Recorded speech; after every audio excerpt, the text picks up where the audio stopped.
आ गए हैं फ्रेंड सत्संग स्थल पर। अपनी औरत को दे, जब बच्चे कच्चे हो गए, माँ बाप के हिस्से का बचा हुआ बहुत भारी संख्या में लोग आए हैं।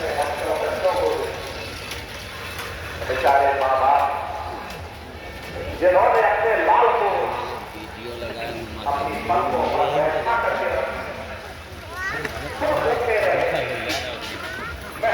अपने बच्चों का वही औलाद है, वही माँ बाप आज अपने बच्चों के प्रेम के लिए जरूरी है, लेकिन उनकी औलाद को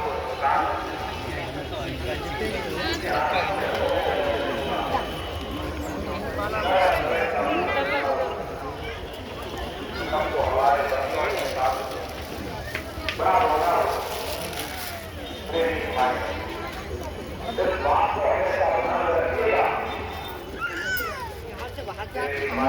जहाँ जिसको जगह मिल रही वहीं पे लोग बैठ रहे हैं।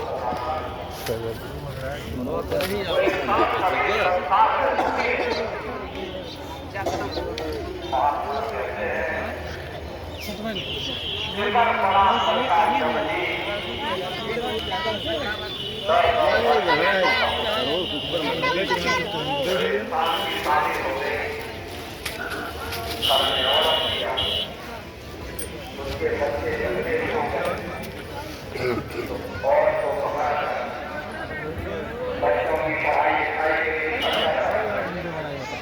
उसके पालन पोषण के लिए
निकल पाई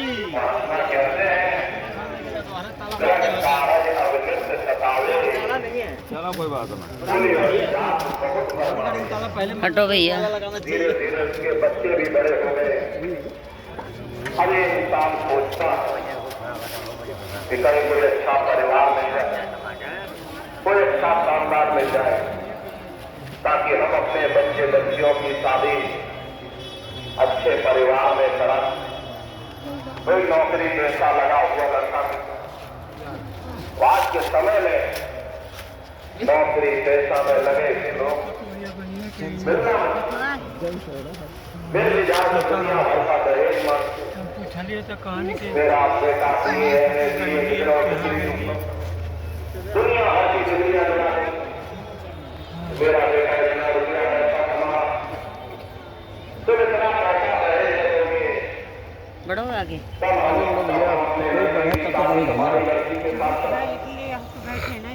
अभी इंसान इसके उन्हें पता है। प्रेमी भाई बहनों, सबका वोट हाथ सब लेना अब करते जल में धीरे धीरे जैसे जैसे लेकर इंसान ने अपने बेटे बेटी की शादी कर अपनी जिम्मेदारी को जैसे जैसे निभाया, उनके भी बेटे बेटे हो, उनके भी बच्चे बच्चियां धीरे धीरे समझ गया, उनकी भी औलाद है। चलो रास्ता में बैठ गए, जब तो रास्ता बंद हो रही है, साइड में बैठना चाहिए। रास्ता में गलत बैठे। इतनी जगह अभी तो डिस्प्ले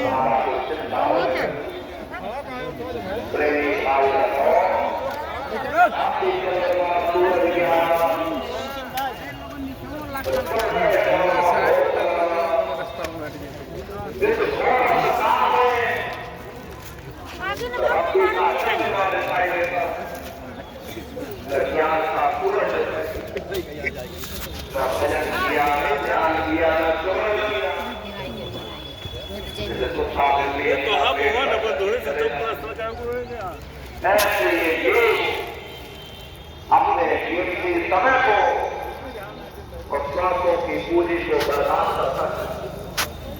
देश महामारी सब सोच पा के जंगल है भगवान का भजन है। सब कुछ को जल्दी जाएगा घोड़ा गाड़ी मकान को खेती बाड़ी को काम भगवान का भजन है। रास्ते में गाँव वाले मिले गाँव वालों ने महात्मा जी से प्रार्थना महात्मा जी आप यही करो यही हमारी स्थिति बना देते आप यही रहना भगवान का भजन करना हमको भी आपको बात देना हमको भी आपकी सेवा करना ठीक है ऐसा करो नदी के किनारे हमारे हमारी कोसी खोपड़ी में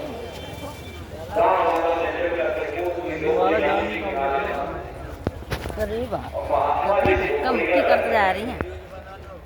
समस्या एक बात थी महात्मा जी सारे सुबह उठते थे नहा धो करके अपनी लंगोटी को सुखाने के लिए डाल देते थे। महात्मा जी की लंगोटी महात्मा जी बेचारे बड़े अब करे तो करे क्या महात्मा जी की लंगोटी सुखा महात्मा जी ने गाँव वालों से कहा भाई आज चूहे बहुत इसका तुम थोड़ा इंतजाम करो। गाँव वालों ने सुझाव दे दिया अब गाँव में 2-4 लोग ऐसे बहुत रहते हैं बिना मांगे सुझाव देते महात्मा जी ऐसा करो आप एक बिल्ली पालो अगर तुम बिल्ली पालोगे एक चूहा नहीं है। महात्मा जी बोले बच्चा तुम ठीक है लाओ एक बिल्ली क्या अब एक बिल्ली हो अब बिल्ली कह रही मुझे दूध चाहिए जब तक तुम दूध नहीं दोगे मैं तुम्हारी लंगोटी की रक्षा नहीं करूंगी। दूसरा सवाल अब बिल्ली को पहले दूध पिलाओ तब जाके बिल्ली लंगोटी की रक्षा करेगी। यहाँ पर बवाल खत्म नहीं होते जितना बवाल पालोगे उतना बढ़ता चलेगा। बिल्ली कह रही मुझे दूध चाहिए दूध पिलाओ। अब कुछ दिन तो गांव वाले दूध लाते रहे। एक दिन गांव वालों ने कहा महात्मा जी हम कब तक आपको दूध देंगे ऐसा करो आप एक गाय पाल लो।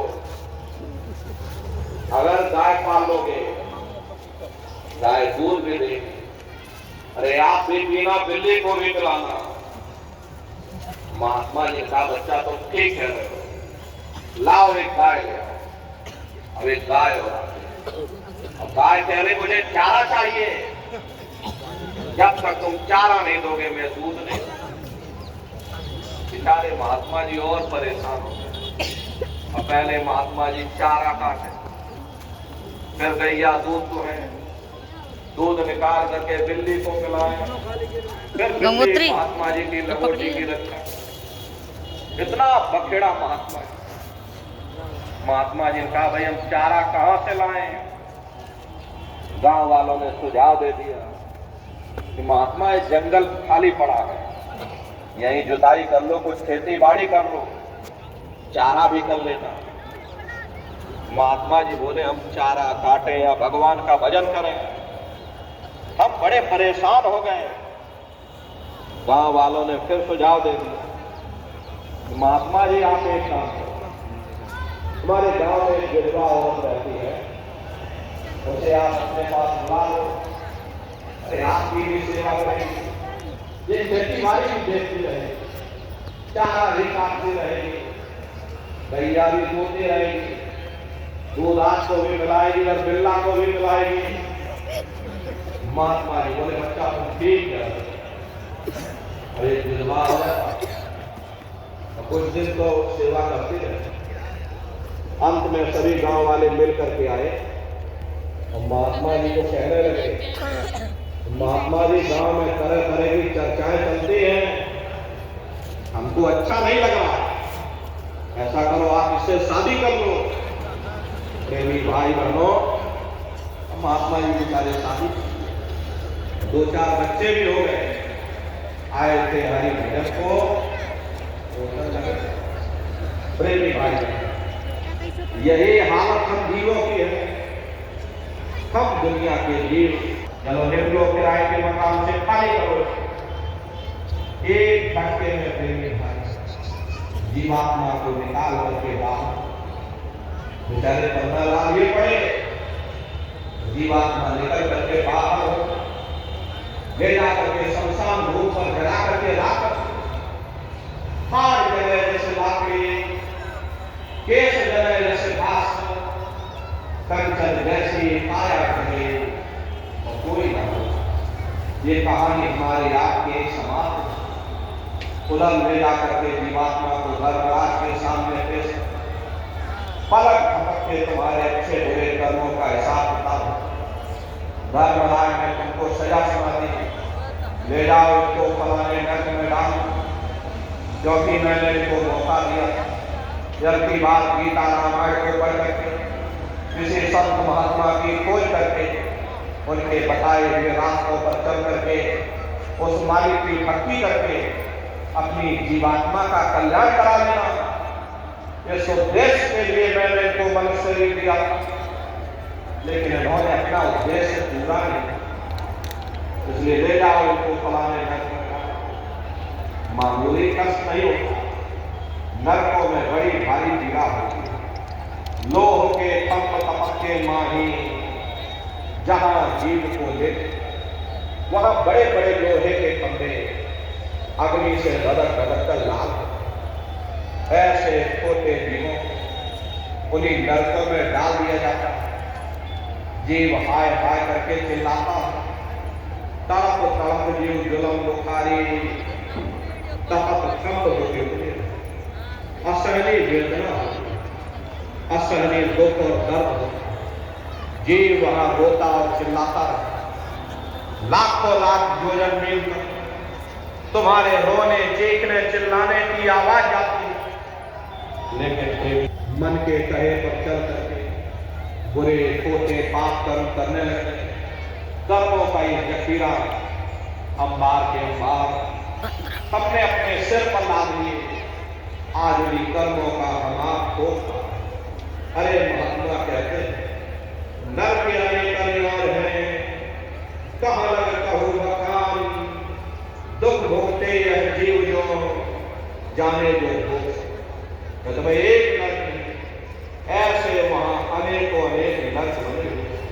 गरुड़ पुराण में 36 प्रकार के नरकों का वर्णन। कुंभी नर्क निदाने, पड़े जीव जल जाए, सिर समेत डूबा रहे सदा नर्क के पास।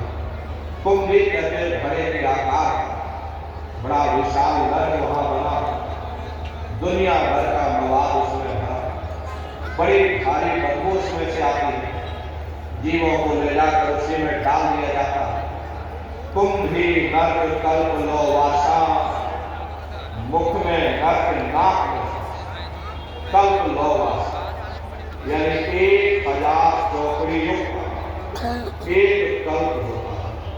और कल्प लो वासा यानी युगों युगों तक ये जीव नरकों की सजा भोगता है।